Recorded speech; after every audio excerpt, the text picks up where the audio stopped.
So, the Black Citadel, close second for my favourite city. Can't beat Divinity's Reach. It's just too dense and got too many cool things going on. The Black Citadel is brilliant. One of the things I really like about this map is that it's not all symmetrical and easy to navigate. There's all these different sections and it feels a bit higgledy-piggledy. There's something really natural and organic about it that makes it feel like a real, like, emerging town that didn't have too much planning. Which fits the charr, you know. They I feel like are a little bit short-sighted in terms of how they pollute and how they destroy and carve a path for themselves. So yeah, it's a brilliant place. It does make map completion a little bit more tricky. And even though I'm kind of doing a bit of a route here, because I'm not gliding or mounting, and for what it's worth, I'm not actually waypointing in any of these either, so maybe some props there. Because of that, I actually kind of do this pretty slow. This will be the longest city map comp, mainly because of one specific moment where if I was gliding or whatever, I could jump down a massive cliff that used to be blocked by an invisible wall. And instead I have a long detour to go around instead. But we'll talk about that when we get there.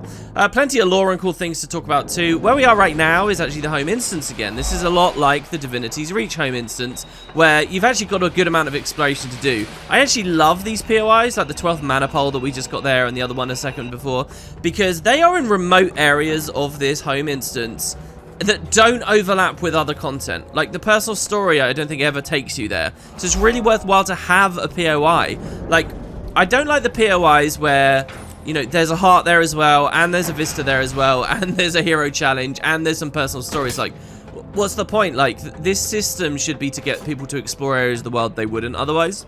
Now, this one here, this is a cool place, and sure, the Heroes Forum deserves a POI just because it's got a special name and stuff, but loads of story takes place there, so that's not an interesting one. What would have been more interesting is if the POI was situated way upstairs near, you know, up all those ramps and stuff where the ogres and stuff spawn. You know, these maps, the personal home instance maps, they update and, you know, change the NPCs that are there based on how far on in the story you go. And there's a hidden balcony in there where, depending on what lesser race you help, they all go and hang out over there. So for me, that was the ogres in the story. That's why they come to mind now. But there is no POI. So anyway, usually ArenaNet don't quite handle the system how I think it could be done really, really well. But in there, at least there's two very good ones. So that's nice.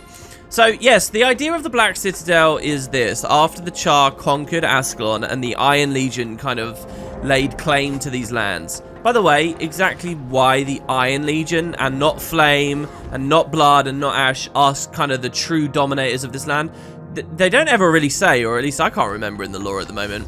But once they do that, they build this massive, you know, fortification, this massive area that is as much a place for them to live as it is to wage their warfare and, you know, stage their fights. So this area here is a huge part of the map. It's called the Bane, and it actually has one POI which you get instantly. And that's about it. At least there's some personal story that takes you there. There's some very rare ambient dialogue on this map that talks about the Bane. And they mention that there is a version of the arena where the floor opens up and there's a water pool underneath. Now, I love the sense of that. We don't get to see that anywhere. But it feels like maybe the devs were actually keen on that idea at one point. I feel like the Bane is like many of, you know, the archery shootout or the bar brawl and stuff. Probably would have been a good activity. Maybe the exclusive activity in the game where you get regular combat. Also, check out these cats underneath this house here. Big Easter egg on the map. I remember doing a video about that. It seems so obvious that they're there to me now, and the cracks and gaps between the supply crates and stuff are wide enough that you can easily peer inside. But at launch, I remember that felt very, very, very obscure. But yeah, I really think that the Bane would have been a brilliant arena. We've obviously seen that in the charr maps, there's like the Whiskey Bar in Blaze Ridge, there's an arena in Plains of Ashford as well, and they have voting systems and stuff. That totally could have happened in the city. One thing to note about, and by the way, we just got the Dermond Priory outpost there. I always find it interesting seeing how the Dermond Priory are represented in all 5 of the cities, and how the Vigil are represented in all 5 of the cities, because their chapter houses are there each time. We're not going to see the Vigil one here for a long, long, long time. But yeah, I've always thought it interesting that this could be the map where you get to participate in combat against other players, sort of as like a semi-PvP thing. You know, but more relaxed, more casual, a little bit more towards the world versus world side than any kind of constructed PvP, because obviously those formats exist in their places. And I guess that ArenaNet eventually decided, look, we already have a place for PvP, there's no need to double up with the Bane. it probably was deprioritized for that reason, sort of as a happy extra when they realized, you know, how difficult it would be to actually implement everything. So here's the Asura Gate that takes you to Lion's Arch on this beautiful pier. Now, this is where I get a bit tripped up. If we allow ourselves to glide or fly a griffin or a sky scale or whatever, we can jump over here and just fly down there. Now, where I'm standing right now used to be invisible walls. You never used to be able to do this. But since all these new flight options have become available, the devs went back and removed. And I think that's an amazing update. Big props to ArenaNet for that. Because now, even though I'm not engaging in those like flying elements of the game, we're kind of acting like a vanilla player here, I feel a little bit more unsettled on this bridge because I know there's no safety rails. I mean, there are railings, but I could jump over them, right? It feels more real now, and the whole map feels a lot more connected. At vanilla, this map felt a bit... It felt extra disjointed because while you could see some places and they were legal traversable areas, you kind of had to do really, really long routes to get there, which is what you're watching in the footage now. As soon as those invisible walls went away, I got a sense of the real layout of the map, you know. Before, you couldn't, like, do a full 360 degrees around the giant dome in the center. You couldn't actually do that. And now you can, and I just think that was a really, really meaningful, awesome update. Back to the PvP thing and the combat thing as well. One other thing I haven't mentioned in any of these city parts is that there is actually no combat at all in these. It's not just that there's no hearts or dynamic events in general, but there's no combat really. Like, there's a lot of creatures, like ambient creatures and stuff, you'd be able to hit and kill, where at any normal map. But in this map, in the city maps, they're all like non-hostile, which is actually really fun and I enjoy a lot because it gives you a chance to walk right up to them and examine them and, you know, zoom in, look at them in first person or whatever. For ambient creatures, that's obviously always true. But, I don't know, there's just something special about it that there's, like, this truce, there's this little treaty. I don't know, I've always been captivated in games where, like, alliances shift, things that you're normally fighting against are suddenly your friends. It's one of the things I've always loved about the Halo franchise, you know. In Halo 3, you finally get to be an ally to the Flood for a brief moment, and in Halo 2, the alliances are constantly swapping, because sometimes you're playing ostensibly the bad guys, and a civil war kind of breaks out as you're playing through. It's just fantastic. Anyway, back to this game. I'm kind of doing map completion a bit sloppily here. What we could be doing is grabbing a couple of vistas and doing some jumping puzzle-esque stuff right now. But I'm just trying to make a beeline to where we would have flown. So here's a player on a Springer, by the way. I love mounts in as much as, like, you see players randomly idling on them, and it kind of gives them a richer, like, history and more interesting things about players. We'll see some cool players in some of the other cities as well, in some of the upcoming parts, so look out for that. But yeah, all the way up there, that's the Asura Gate. Look at how far we've come. I love it. It's so badass, and we could have just flown here. But really, the idea is to get this waypoint. We could, in theory, explore even further along now. I did a Guild Wars Mystery episode about the gargoyles that featured an NPC that's standing in this area. But way up in the north as well, it used to be that there was this big invisible wall blocking you off from an eternal battle between the ghosts of Ascalon and the Charr. And for everything I've just said about there being no combat in cities, this was an exception. There were regular combat viable ghosts in this city that, again, are just constantly fighting away. They're flooding out of this, like, ghostly tomb. And the Charr are constantly meeting them out in battle. But you weren't supposed to be able to fight. You weren't supposed to be able to engage with that. It's actually very similar to what we saw Guild Wars 1 do a couple of times. At the Delesio Seaboard mission, and even in pre-searing Ascalon, you could see that there was a field where the Charr were fighting the humans. And so, the devs do sometimes do this. You'll be in a non-combat zone, you look away from it, and you find the enemies. Nowadays, I think it's all gone and disabled. Eventually, a Halloween update allowed you to travel in there, which was really brilliant, a stroke of genius for them to do that. Now I think the invisible walls aren't even there, because you used to be able to break out of the map, get over there, and then cast like regeneration abilities on the ghosts so that they would be permanently alive and just stack up and up and up and up. You could do fun, weird things, but I think all of that's been refined out now, and obviously for the better. So that's the right move. So, talking a little bit about the lore here, this map does overlap with Guild Wars 1 locations. Usually it's not really relevant to show Shaman's historical guide in the city episodes, but I will here. What you can see from this is we're overlapping with the Nalani Academy mission, which was the final mission from the Ascalon arc in the original game. And this is where the king and the prince split up. This is also where you get to visit the capital city of Rin, and Horn Hill there as well. The Nalani graveyard is kind of where the ghosts were fighting. But Horn Hill we'll look at in a moment as well. But Rin, this is it. Look at these ruins that we're standing around. This was the capital after Droskir fell and they named a new capital during the events of the Searing and so on. This is where the final mission takes place. You realize that Ascalon is well and truly ravaged. The prince, upon seeing this, decides that, you know, it's futile and he needs help from the Crichtons, and we move on over. So then what do the Charr do? They build their capital in the Iron Legion. They build their citadel in the same general area, but not directly on top of it. And I don't know whether that's meant to be like a sign of disrespect, or maybe, I mean, in game we never really get this experience, but maybe the idea is that the ghosts would not be happy, or the haunting would be too much of a problem if they actually just tried to bulldoze all of this completely. There's actually some cool stories somewhere about how they're trying to rip down the wall, but the wall is really hard to break down. One of the elements of the Ascalonians in the lore that really I don't think people talk about much. I was looking at a ton of Guild Wars 1 concept art, unused concept art, or I guess is there such a thing as unused concept art? If someone looks at it and is inspired, then it was used, right? But I was looking at a bunch of Guild Wars 1 concept art, and the depictions of the wall there are incredible. And really in lore, the idea is the Ascalonians were these incredible builders. And, you know, that's not emphasized much these days. But, in any case, the Charr is still trying to break down the wall. And I swear there's a bit of lore that talks about the ghosts rebuilding it as they do so. I mean, one of the hearts kind of depicts that in one of the maps. Anyway, yeah, so this whole vista here, bit of a jumping puzzle to go for, which you can see I'm really struggling with. But it's fun. I haven't done this for so long, because I've just skipped it via other means, whether that means from flying further away or just using a springer to climb up or something.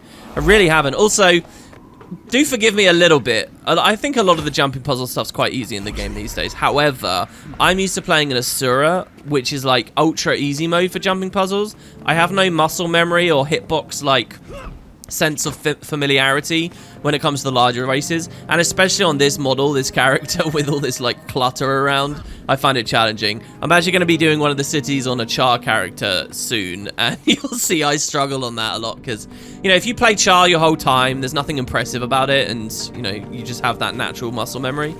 If you play an Asura, you kind of screw yourself out of that, I think, to a certain degree. It's easy to go down, but it's not so easy to go up. One advantage of playing the Charr, I think that's nice. Anyway, here we're at the Gladium Canton. Really nice area. I once did a video talking about unused space in Guild Wars 2 and the desire particularly for a more traditional quest system so that you could kind of use these NPCs in more interesting ways and have broader stories and so on. I did a whole video about it maybe 2 years after launch that I think resonated with a lot of people. And I used that area, the Gladium Canton, as a backdrop for that. Because it reminded me so much of a very cool place in Final Fantasy XII, where you also kind of had an undercity, but so many of the NPCs had interesting things to say, and there were so many quests and hunts and things to interact with there. And yet in Guild Wars 2, again, I've said it before, it kind of feels hollow a lot of the time, you know? So anyway, that's the Gladium Canton. Here's the Imperial Smelter. Again, another place that used to have invisible walls everywhere that would block you off, but nowadays, you can jump straight on into that if you like, and I think even one of the Precursor Collection kind of suggests that you do. Really, really gorgeous. I mean, how can you not like this map? Look at the lighting in here. Look at the color.